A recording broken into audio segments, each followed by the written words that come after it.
มมาผิดลมขาดขนาดเนี่ยนักของกินของดื่มหลายโพดเอาไปเบิ้ลมาเอาไม้แบบนี้นะแล้วมากินที่ซอยกันเนี่ย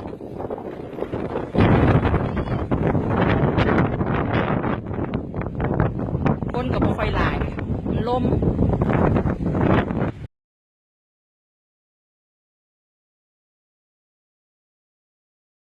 มือหนีมาทานกันเจ้าเลียนเวียนเสิร์ฟเด้อเดี๋ยว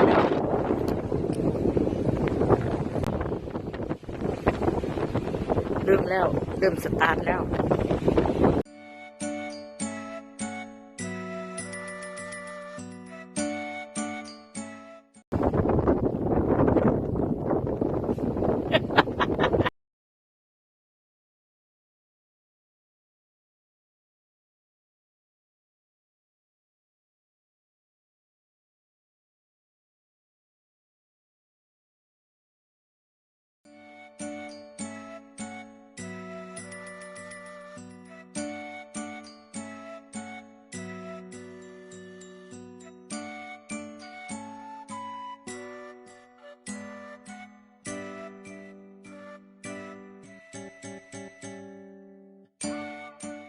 ได้หาสูตรเนาะ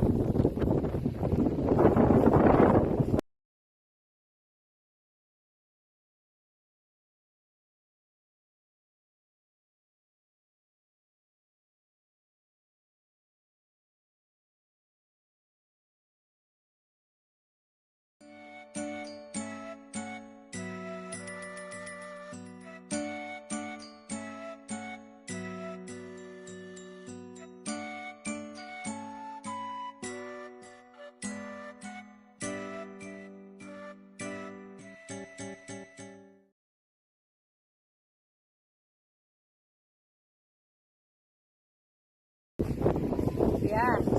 ประเทศไทยต้องประเทศไทย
เอาเลี้ยนหนามาอะไร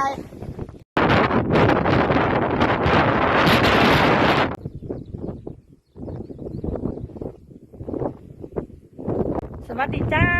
มาพบกับแม่มาอีกคลิปหน้าเด้อคลิปนี้พอทำนี่แหละบายบายลมมันแรงแวะเอาปอเปี๊ยะฟรีค่ะ4 อันไปแล้วนะไปให้หนูกับมาตานะอันนี้นะไปค่ะให้หนูกับมาตาไปเลยเจ๊ขอบคุณมากๆจ้าไปแล้วจ้าแบบเจ๊เพิ่นไปเห็นหน้าขี้ไล่แง่งมื้อนี้เพิ่นว่าอาบเล่นน้ำทะเลแล้วกับแวมนะโซเฟียเอาอันนึงไหมเอาไหมเอ็มม่า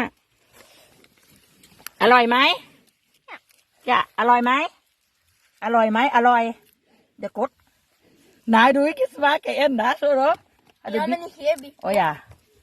แล้วจะเดินทางต่อโอ้โหนั่งกันงามมากเลยสาวๆ